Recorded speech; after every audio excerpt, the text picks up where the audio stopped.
Welcome back to our continuing video series on the convention card. We've already talked about the entire right side of the card. Now we're going to shift over to the left side of the convention card. This is where all of our competitive decisions are going to be made and the agreements that we're going to make for the bids that are most common in competitive auctions. So let's take a closer look.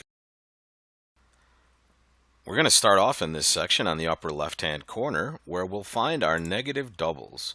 And we're going to play negative doubles through 3 spades. And all this means is when partner opens the bidding one of a suit and the opponent overcalls anything, except for no trump in a lot of these spots, but any suit below the level of 3 spades. And this includes 3 spades. So when they bid 3 spades or below, the double by the responder is negative, meaning they're showing the other major suit or the other unbid suits and varying degrees of strength. And this is really an essential bid to have for competitive auctions because it allows us to find our most important major suit fits at relatively low levels, but also it allows us to show values in certain different types of shapes in a lot of different circumstances. So if you're not sharp on these, feel free to take a look at the lesson on the convention card page. We have a lot of stuff on negative doubles because it's one of the most important bids for competitive auctions. There are other doubles that we can talk about in this section as well. For more advanced partnerships, you might play some responsive doubles and support doubles, which are very helpful but also very forgettable. So it's not something you want to throw on the card right away, but these are the types of bids that we can use once we start to get comfortable with the agreements we already have. And now we'll switch over to the no trump overcalls.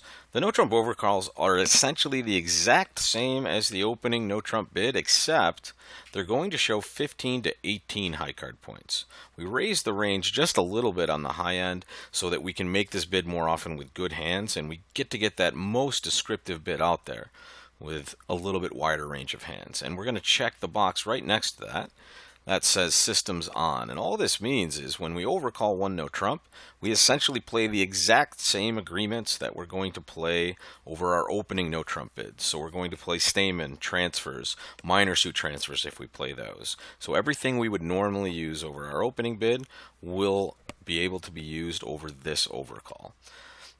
Below this we see balancing, and this is where we're talking about the opponents have opened one of a suit and it's gone pass to us, and we are in the balancing seat. If we pass, the auction is over. In this seat, if you've heard me talk about this in some classes, you've heard it referred to as borrowing a king from our partner. So in this particular seat, our balancing no trump overcall will be about 12 to 14 points. So if the opponent's open one of a suit and it goes pass to you, and you have 12 to 14 points and a stopper in their suit, you can feel free to balance with one no trump.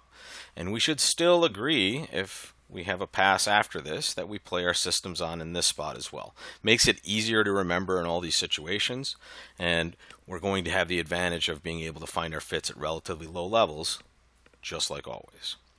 The next thing we see is jump to 2 no trump. And remember, we're talking about overcalls, and this is the unusual 2 no trump. And when we are in the overcall position, they open one of a suit and we jump to 2 no trump, or even when they open one no trump and we just bid 2 no trump, we're showing the 2 lowest ranking unbid suits. And we should start off using this with just 5-5 hands, meaning you have 2 5-card suits and they happen to be the 2 lowest ranking. So over the major suits in no trump, the 2 no trump bid shows the 2 minors, clubs and diamonds. When the opponents open one diamond and we bid 2 no trump, we're showing the 2 lowest ranking suits, which are now clubs and hearts. And when they open one club, the 2 no trump bid shows diamonds and hearts. It's a really simple way to be able to show 2 good 5-card suits or a preemptive hand with 2 5-card suits. So be on the lookout for this if you ever happen to have it. It's an excellent way to make a very descriptive bid, whether you're weak or very strong. Now let's talk about our overcalls, our simple overcall, which just means we're overcalling our suit at the lowest available level.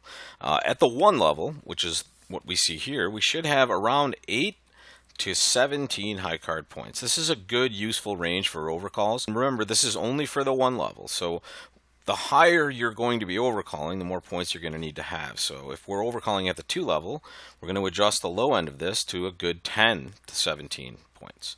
When we have more than 17 points, this is where we're going to double first and then introduce our suit later after our partner's response. We're not going to check anything up here. Often 4 cards are very light style. I want you guys to be aggressive with your overcalls, but certainly not to the point where we're ever overcalling a 4-card suit. And definitely not when we're super light, right? Especially if we're vulnerable. We want to be very careful in these spots. The new suit after this should be forcing if partner's an unpassed hand. So this is a safe agreement to have, so when your partner may have a good hand, they get to make a forcing bid, and you guys get to discuss possibly your best spot to play these contracts when you both have good hands and the opponents have opened first. The jump raise, we should all recognize is weak. And the reason it is weak is because the Q bid will show 10 plus points and support. And we know that from the other side of the card, right? When we open the bidding and the opponent's overcall, the Q bid of their suit shows 10 plus points and support. But when we overcall, we're guaranteed to have heard them actually bid a suit in most of these spots unless they've opened no trumps. So here, when they open a suit and we overcall, partner can Q bid to show 10 plus and support. So the jump raise is certainly just a weak bid, just trying to preempt the opponents and make it more difficult for them. Now we're going to take a look at one more spot, and that's the jump overcall. This should always be weak, and it's standard to play it as a weak jump overcall. This is almost the same thing as a weak 2 bid. It shows a good 6-card suit with less than 10 points. So we're not going to have a good hand and make a jump overcall. We're always just going to have a long suit, and our job with these bids is to preempt the opponents as much as we possibly can when we have a good suit but not very many points. So all jump overcalls, they open a heart and we bid 2 spades. That's weak with at least a good 6-card spade suit. They open 1 spade and we bid 3 clubs, same exact thing. Just a 6-card suit, make a single jump overcall. Thanks for watching our penultimate video on the convention card page. We're going to look at the rest of the card in the next video, and then we'll have a good idea of what our card should look like when we sit down to play a game of duplicate bridge. See you in the next video.